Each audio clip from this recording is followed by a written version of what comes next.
I don't think anyone, fans or otherwise, would accuse Cosmo D of being a regular game developer. I'll admit that when his first paid title, the Norwood Suite, came out almost a decade ago, it took me a while to pay it any sort of mind. I'm fairly certain I saw it, glanced at some of the screenshots, and, I now know naively, dismissed it as an ugly mess of a game which I'd have no interest in playing. Somewhere down the line, it wormed its way into my Steam library. If you must know, I'm fairly certain through the February 2018 Humble Monthly Bundle, and sat there unplayed for I don't really know how long. At some point, I can discern between the 15th of May 2020 and the 9th of September 2022, presumably bored out of my mind on some evening where I had nothing else to play, I finally took a punt on it.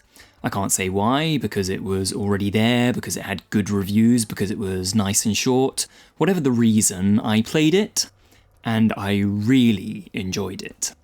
I went and got the next game, Tales from Off-Peak City, Volume 1, almost immediately, and liked it. I waited for the next game, the Betrayal at Club Low, and sort of didn't.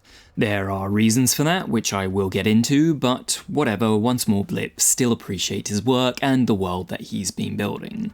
And now we've got the fourth title, or fifth if you include the free debut game Off-Peak, in the Cosmo D cinematic universe, Moves of the Diamond Hand, at least in early access. And if you want an indication of my excitement for this game, then that's probably a decent one.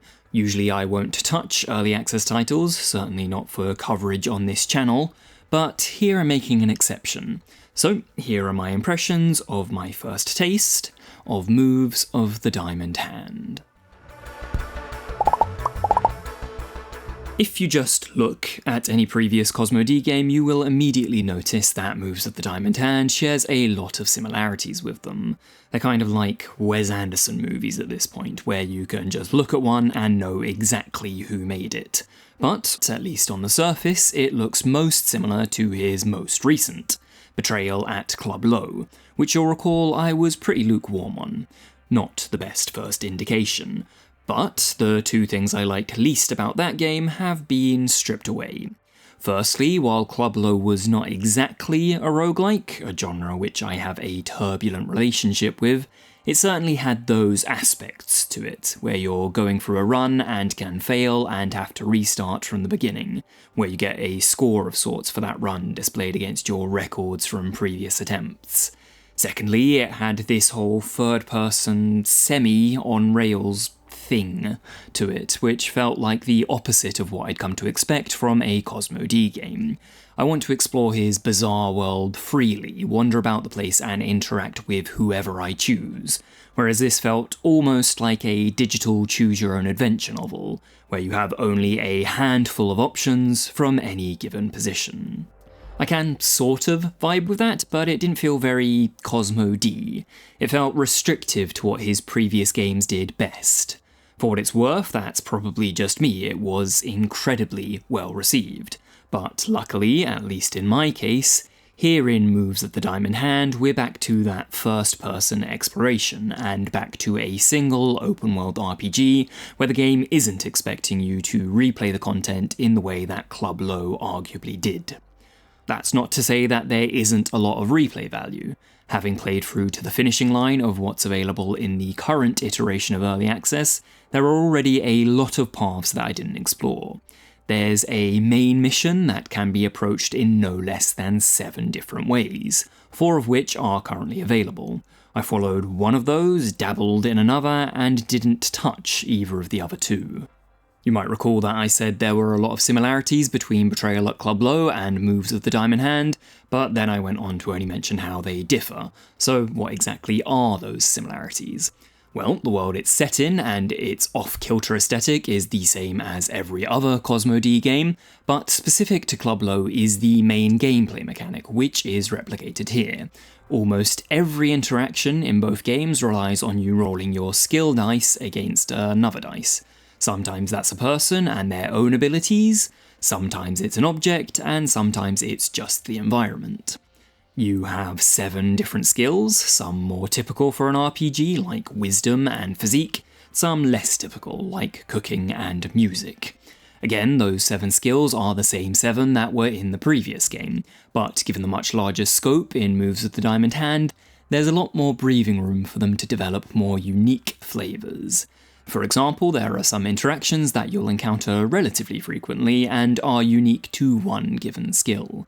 If you want to cook a pizza, you're always going to be using your, surprisingly enough, cooking skill. If you want to pickpocket someone, something you can attempt with almost anyone you can stand behind, then you'll need to use your deception skill. All 7 skills start out incredibly weak. Your dice begin with 3 faces with 1s on them and 3 faces with 0s on them, numbers which will fail all but the most simple of tasks. You upgrade these with experience points that you accrue from pretty much everything throughout the game, with each upgrade costing more than the last. To change a 0 to a 1, it costs 3 experience. To change a 1 to a 2, it costs 6 experience, and those numbers start to get pretty big pretty quickly. Balancing how you advance all those skills is extremely satisfying. The strategy behind it is probably my favourite part of the game, and Moves of the Diamond Hand offers a lot of different incentives which compete with one another for where you put those points. Even when you know which skill you want to work on, you have to consider how balanced you want to make its die, how many sides you want to improve. Are you going to just push 2 or 3 of those as high as possible and hope that you roll them?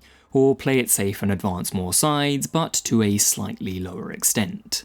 Beyond that, you've also got bonuses which unlock after particular milestones, once you've invested a certain amount of experience into a given skill, and powerful items called disguises, effectively what your character is wearing, which you can only equip once you've leveled up certain sides on certain dice to certain numbers. Disguises are just one of many items available which provide additional side die to help you tilt the odds in your favour. It's very rare for you to just have a flat roll where you're putting a single die up against another. There are other ways to get side die as well. There are statuses that you're constantly obtaining that will provide one on your next roll. These can be strictly good or bad, but more often than not they're a mix and you're at the whims of how you roll. If you barely succeeded with your previous roll, you'll get a too confident status, which can help or hinder. Go digging in bins for items, and you'll smell of trash, which is, less likely to help. The whole thing probably sounds, and I think looks, when you're not used to it, a little convoluted, but everything is introduced to players in a very clear and organic way. That's not to say there aren't gameplay decisions I won't make differently if and when I start a new playthrough, because, as with any RPG, there's a learning curve that you can only really get over by playing it for a little while. It's a little difficult to fully assess the game's story while only having access to the first 2 of 5 chapters, but I've enjoyed the setup so far and am looking forward to seeing where it's headed. I do think your character's own motivations are a tad flimsy. It's immediately apparent that you have some great desire to join the Circus X, but the nature of that organisation is intentionally left very vague. In my main 8-hour run of what's currently available, I didn't learn much about them. I probably could have if I'd sought it out, but I was occupied with chasing other strands which were more interesting to me. Strangely enough, there is another game that I've been thinking about a lot recently, where the main subplot is an election and the political intrigue surrounding it. Much more on that in our next video, but here in Off-Peak City you're almost immediately thrust into a similar situation. At the very start, you've a brief introduction to the game's primary mechanics and that personal goal of yours, but then you step out into your first hub, the train station, where there's an ongoing situation that's affecting one of 3 mayoral candidates. Your personal goal takes a backseat to that, and for me at least, it more or less stayed there. It was easy to forget what my driving force was supposed to be and to instead follow that more interesting part of the story. That's not necessarily a bad thing, and there's plenty of time to pick it up further down the line, but there were a couple of occasions where I found myself being reminded of Circus X and thinking, oh right, yeah, that's what I'm supposed to care about. I don't want to make it sound like those two areas are completely independent to one another, because they're actually heavily intertwined. You getting involved in those political machinations is in service of that ultimate goal. The idea being that, for example, if you make some powerful friends, they might be able to aid you in your own ambitions. I mentioned earlier that there are 7 different ways you can approach that goal, and each is tied to one of the 7 attributes, offering a different avenue into Circus X. Perhaps you'll use your wisdom and try to join the city council. Perhaps you'll use your music and join a band that they'll just have to accept as performers. Perhaps you'll use your cooking and just try to make them a real nice sandwich. In terms of how the game shapes out upon its full release, that's the thing that I'm probably most curious about, whether each of those paths can be pulled off in a way that feels unique and fulfilling, if each feels like a legitimate option, and just how different their stories actually end up being. I do think it is all pretty ambitious. I've seen an early access roadmap which very much corroborates that, to the point that I'm gently skeptical of the development timeframe. Not that I don't think they'll eventually achieve everything that they're setting out to do, but I do wonder if it won't take a little longer than expected. Obviously, I have no idea how much of the content that is yet to be released is also yet to be made. For all I know, Cosmo D is sitting on almost complete versions of the upcoming chapters. But regardless of how long it takes, I'm looking forward to seeing where it goes next. I will definitely be returning to Off-Peak City, though I'm not sure if I'll do that until the full release comes about. That's not an indication of the quality of the game, but rather my own preferences of avoiding early access.